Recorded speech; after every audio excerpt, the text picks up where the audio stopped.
Hello, good evening. ഇത് കണ്ടില്ലേ, ഇത് പഴയൊരു കട്ടിംഗ് ബോർഡായിരുന്നു. അപ്പോൾ ഞാൻ വിചാരിച്ചു ഇതവിടെ വേസ്റ്റ് ആയിട്ടിരിക്കുകയാണ്, പൂപ്പലൊക്കെ പിടിച്ച്. ഇതെൻ്റെ കുഞ്ഞിൻ്റെ പഴയൊരു വാട്ടർ ബോട്ടിലാണ്. അപ്പോൾ ഇത് രണ്ടും കൊണ്ട് നമുക്കൊരു പ്ലാന്റർ റെഡിയാക്കാമെന്ന് വിചാരിച്ചു. ഇത് കണ്ടില്ലേ, ഞാൻ മൊത്തം പൊളിച്ചടുക്കി. അങ്ങനെ പൊളിച്ചടുക്കി അത് വെച്ച് നമ്മളതിൻ്റെ അളവൊക്കെ ഒന്ന് അളന്ന് നോക്കി അതെല്ലാം ഒരു നല്ല രീതിക്ക് കട്ട് ചെയ്തെടുക്കാമെന്ന് വിചാരിച്ചു. ഞാൻ കട്ടറൊന്നും യൂസ് ചെയ്യുന്നില്ല.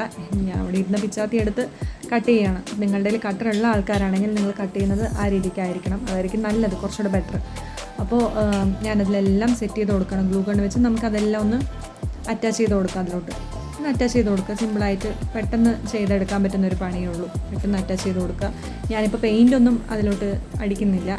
നിങ്ങൾക്ക് പെയിൻറ്റ് അടിക്കാമെന്നുണ്ടെങ്കിൽ പെയിൻറ്റ് അടിക്കുന്നവർക്ക് കുറച്ചുകൂടെ ബെറ്റർ. അപ്പോൾ കുറച്ചുകൂടെ ഒരു ഭംഗി കിട്ടും. ഇപ്പോൾ പെയിൻ്റൊന്നും അടിച്ചു കൊടുക്കുന്നില്ല. ജസ്റ്റ് ആ പ്ലാന്റ് സെറ്റ് ചെയ്തു. ഇനി നമുക്ക് ആ ബാമ്പു പ്ലാന്റ് ചട്ടി പൊട്ടിപ്പോയി അതിൻ്റെ. അപ്പോൾ ഞാനത് അതേ ഷേപ്പിലിരിക്കുകയാണ് അതിൻ്റെ. അത് ഇതിലോട്ട് സെറ്റ് ചെയ്യാമെന്ന് വിചാരിച്ചു. എങ്ങനെയുണ്ട് ഫൈനൽ ലുക്ക്? നിങ്ങളൊന്ന് നോക്കിയേ.